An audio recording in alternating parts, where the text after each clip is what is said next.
Hello, everyone, and welcome to this episode of the OCNJ Local, your podcast for everything happening here in America's greatest family resort. We're your hosts, Dominic Dougherty and Drew Fasy. We are your local guys. We got a very, very special guest today.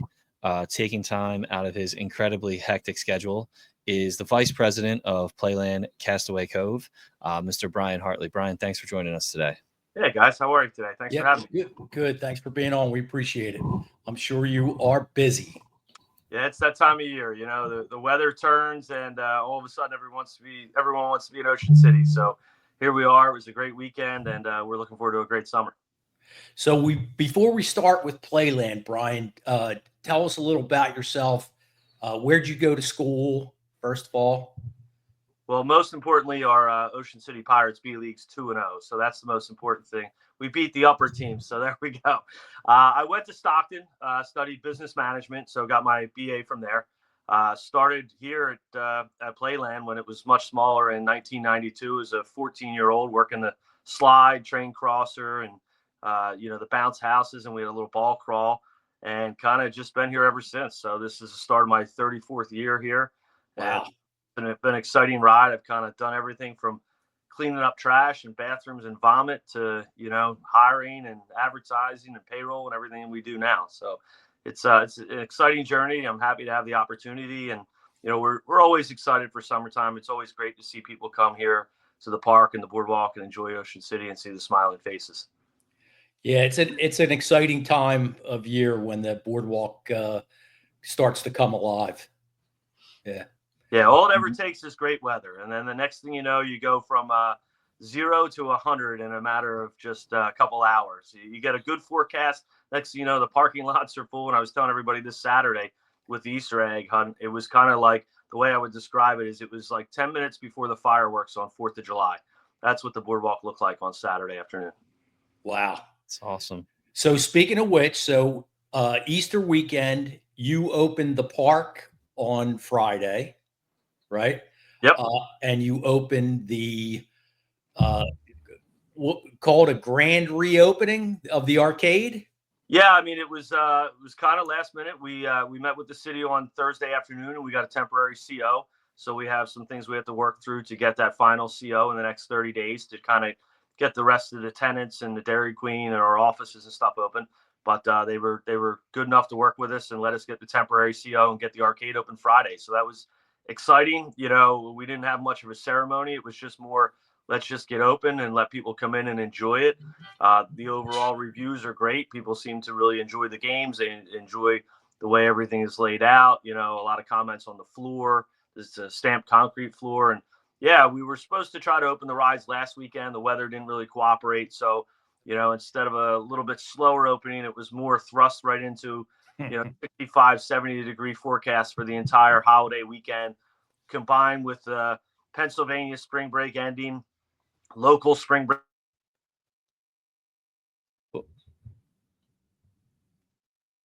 Brian, I don't know if you can hear me. We lost your audio there for a second. Can you hear me, Drew? I can hear you, Dom. Time out. He's dropping the goods right now, too. I can tell. Yeah. Brian, we lost your audio. We can't hear you. Can you hear us? Brian? We there, guys? We free? There. Oh, you're back. We lost your audio there for a minute. Oh.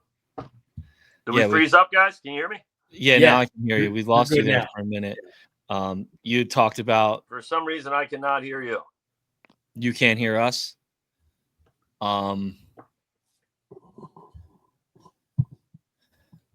Drew, let's send him a message, and I hate to do this, but hold on, let me try something, Brian. I don't know, but oh, there you go. It sounds like you had me muted, maybe. Are you back now? Can you hear us? I'm back now. There you go. Okay, and you can hear us? I can hear you now. I don't know where I left off. We had, first off, anyone in IT, turn it off, turn it back on. That's what I did to his mic, and we're back in business. You had just mentioned the weather breaking. You tried to open the week before. You weren't able to. And then with PA spring break ending, local spring break starting, you kind of were just And nice Sounds like weather, you got slammed. Yeah, we were inundated, so it was great. Like I was saying, people were excited. We moved a few rides around. We've got a couple new rides that are here. We just haven't set them up yet, but in the next couple of weeks, we're going to be doing that to get back to 100% by Memorial Day. So, Awesome. we're excited. People are excited. They're happy to see some new rides. We're in the entertainment business, and that's what I tell people all the time. You've got to constantly evolve. You come back to a stagnant product, and people say, "Well, it's been the same rides for the last couple of years, or this or that." So we're always looking to add new rides and change things up. So this year you have 3 new rides, Brian? We have 2 new rides for this year, and then we're still working on the roller coaster. So hopefully this November, when we go to our big trade show, we've been working with a couple different companies to put that roller coaster on the roof. So hopefully this fall, we'll kind of pick the company we're going to use and really get into more of the development and construction phase of it. And hopefully maybe have something 2027, 2028 on that roof. That's going to look awesome. Wow. So you're going to have a roller coaster on the roof of the arcade? Yep. So when that new building was designed, everything was designed with all the steel columns and everything to support all of that on the roof. So not many people see it, but the roof area already has all the pedestals and everything in place for, whichever company it is to start laying that out. No, I noticed. Wow, those that's pedestals. amazing. Yep. That's going to be very, very exciting. It's going to be an unbelievable view for people riding that ride of the ocean and being able to be on top of, the rest of the park, basically looking down 360 degrees all over the place. Wow. Very cool. You heard it here first. Very cool. I got to go into the new arcade. I was on the boardwalk. I just happened to see it open, and I walked in and checked it out. It is absolutely beautiful in there. It's the floor, like you said, the stamped concrete is super cool. It's laid out really well. There's tons of space for, people to walk through as well as like hang out and enjoy the games. There's some super cool flyers, air hockey tables in there.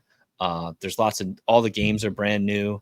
I'm excited. I know my son will be excited once And he the finds walls out are it's beautiful. open. The walls are even beautiful. Yeah, we've got the wood walls, and it's kind of like the old lantern looks on some of the lights. Scott, the owner, he really wanted it to kind of make you feel a little bit like you were in a pirate ship theme. So we tried to go with some of that older style and the stamped concrete to give you that wood type flooring. So it did turn out well. Unfortunately, after the fire, none of the games were salvageable. So we did have to kind of, bring everything up and, buy all brand new games because there was no way we could make anything else work. So it's nice because, you don't have the old stuff that's been exposed to the elements and everything. Everything's working great right now. So it makes it a lot easier. I'll bet. Nice. So Now, what was the date of the fire, Brian? How long have the arcade been closed? Yeah, that was January 30th, 2021. 21. Wow. Wow. So Wow. 4 years. Yeah, a little over 4 years. I thought it was 3. With this project, having the chance to do something right, and again, trying to incorporate the roller coaster on top, trying to add some more storage space. Before we had that old arched roof, so there was a lot of wasted space, in the center of the arcade, which now is has a lower roof across the whole thing, but has added a lot more storage and office space for us, which is huge. As we all know, in Ocean City, space is premium, and with everything we have going on here, it just made sense to try to do as much as we could to maximize our area and our footprint. And in fact, today they are setting up the crane, and tomorrow, starting probably around 9-10 a.m., they're going to be putting the pirate ship and the parrot back up on the roof. So anyone that's interested, you can come out on the boardwalk, you can watch from there. But hopefully by the weekend, that thing will really be up there. Our sign will be up, and the front of that building will look a lot more complete. That was going to be my next question. So that's going to be installed tomorrow? Yeah. So the guys that are assembling it showed up this morning. The crane's coming later this afternoon. They're going to get that set up, go over everything so they can hit the ground running first thing in the morning, and really shouldn't take more than 2 days to get the bulk of the stuff up there on the roof. And, like I said, I expect it because of the weather, because of the fact that it's over spring break and a lot of people off. I expect it to draw quite the crowd. I would imagine so. Yeah. So, are you in the new offices yet, Brian? We are not. No, we're still in our temporary offices that we have here in a house where we used to house our J1 students really during the summertime. So we're fortunate to have that just to be able to move in that space, to have some place to go. Otherwise, with the operation we have, I'm not sure how we really would have done it. We have several different businesses on the boardwalk, about 300 employees. So, we do require a good amount of space just to be able to house a lot of our offices and keep things going. So, that was one of the things right after the fire. It was one of the first things we did. We actually kind of were going around looking at these people posting pictures of trash that they were putting out, and we were getting filing cabinets and desks and everything, in the days after, just to throw something together to be able to start getting ready. Easter was 3 months away, and the biggest thing we wanted to do was make sure we got everything back up and running so we didn't miss a beat, so people didn't think that we were going to be gone or there wasn't going to be rides here. And when did you reopen that year? We opened Easter weekend that year. Yep. Wow, that's amazing. That's lightning speed, man. Yeah, our staff worked their butts off, really just trying to make that happen. Like I said, the talk was on social media, we're gone. Everything was burned down. All the rides were gone, when in fact, really, it was the arcade, the offices. Some of the rides, a couple of the pieces were stored in there, but primarily the rides weren't really affected at all. So it was really important to get out there and get ahead of it and try to make sure we could get open and let people know, everything's going to be all right and we'll be here for them. So, Brian, you mentioned you throughout your footprint, if you will, of your different businesses up on the boardwalk, you employ over 300 people during the summer?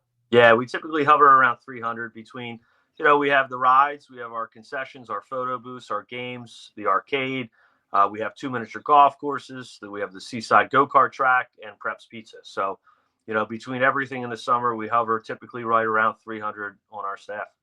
And how many of those are J1 students, foreign students that come in for the summer to work? Usually it's around somewhere between 15 and 20. So, it's frustrating sometimes to hear people say, oh, all these kids are J1s. It is not even 10%.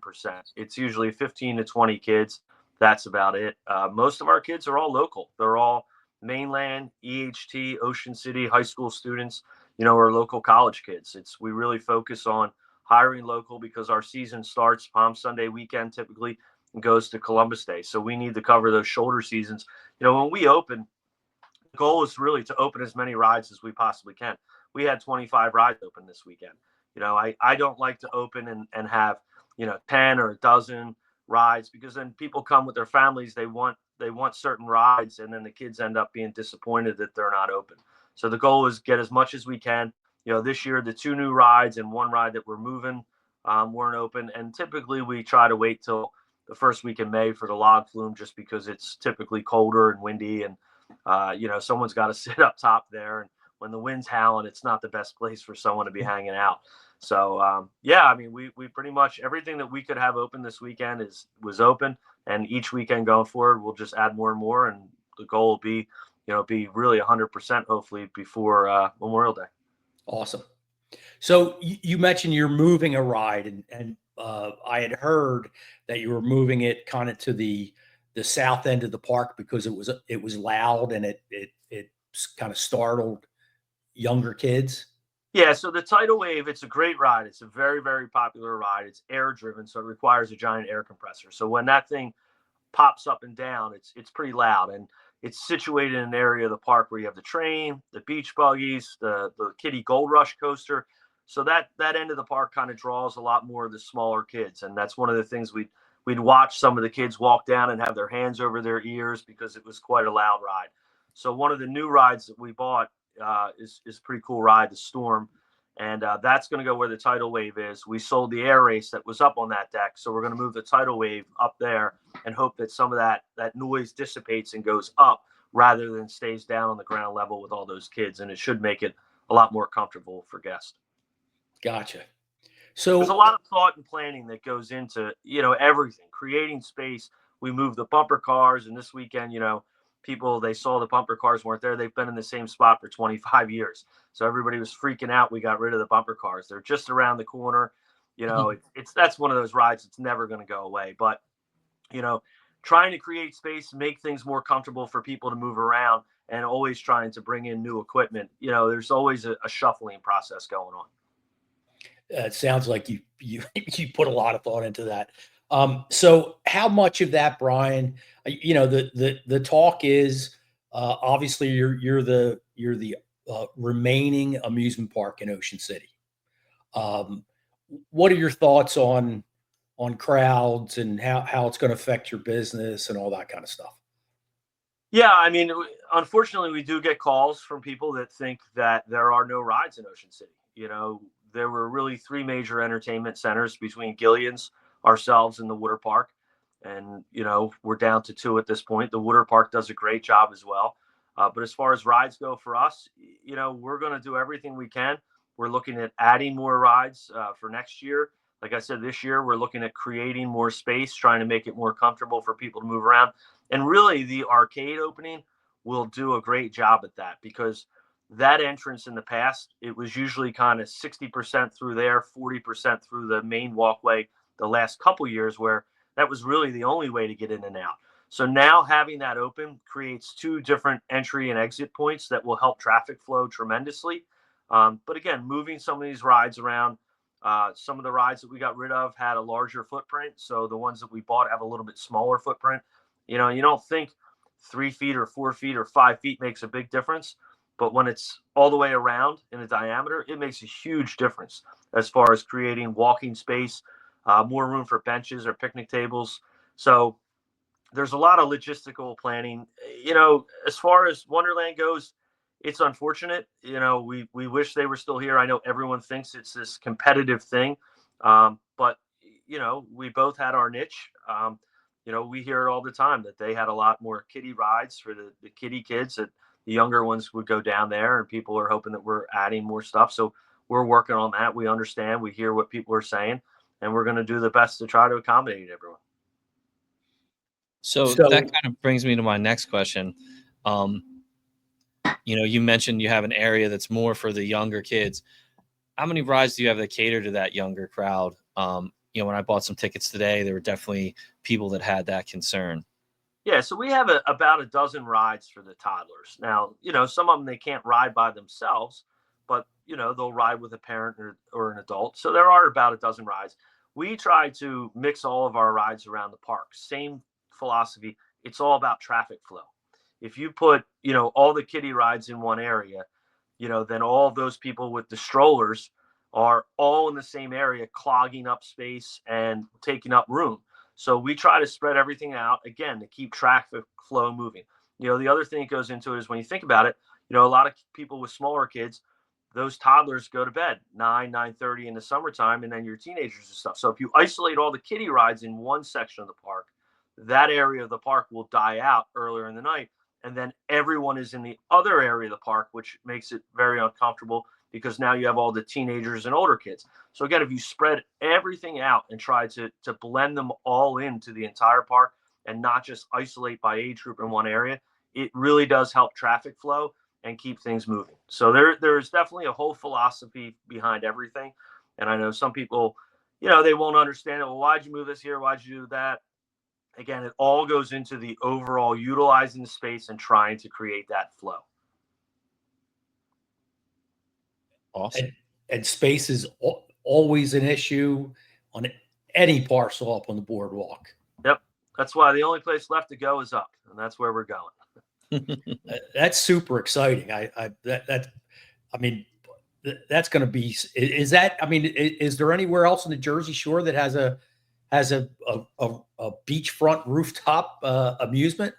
Not really. No. I mean, I don't know if you guys remember the old Golden Nugget ride in Wildwood years and years ago. That's kind of the concept we're trying to make it like, something that's family oriented. You'll have some blind spots where you'll come out maybe over the boardwalk and, up front, and you don't know exactly where you're going. It's not going to be like the Gale Force. It's going to be a very family oriented ride. We want to see the kids. We want to see mom, dad. We want to see grandma, grandpa. We want to see everybody there enjoying that view. So that's our goal, is to really make it something unique and cool that hasn't really been done before in Ocean City or on the Jersey Shore. Super cool. That's awesome. Yeah, we're very excited. It's a work in progress. Anything, when you're designing a ride that's a custom piece, it takes a lot of time. You know, a lot of these other rides, they've been built, they're all over the country. You know, you're buying the 10th one, the 12th one, the 100th one. But when you're doing something like the process with the Gale Force, it took a while. It's just, you know, we are not Great Adventure. We're not some of these other places where they have these rides. You know, Great Adventures, some of their roller coasters are bigger than our entire park. So we have a small footprint to try to incorporate as much as we can with diversity for all the ages and all the thrill seekers. So, you know, when you're doing that, there's just a lot of restraints as far as, well, how can you make it work? You know, you have to fit it in with other rides. And anytime you do something, it might have an effect on having to move something else or do away with a piece of equipment. So it takes a lot of time and a lot of thought process as far as, you know, where will it run? How will you load and unload? You have handicap accesses to worry about. There are so many things and logistics that go into planning all that stuff that it takes longer than we want. We'd love to just snap our fingers and, you know, have it here and be done. But I promise you, when it's done, it's going to be done right, and it's going to be awesome. We're very excited. I'm sure it's going to be done right. Another quick question, Brian. Where do you purchase rides, and how long does it take to get them once you purchase them?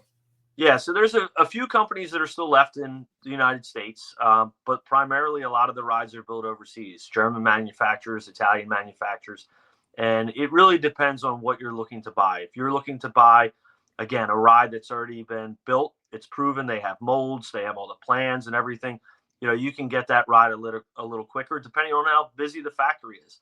You know, over COVID, everybody was really slow, and a few manufacturers went out of business.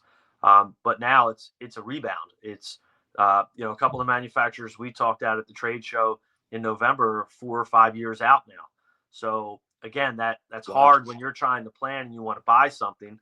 You know, you're like, well, you know, you got to plan a couple years ahead, and it always takes that. We've had rides that have come in here, you know, in July and August that don't go in till the next year, but you've got to take it when it's ready, and that's what it is. So there's a lot of forethought that has to go into it.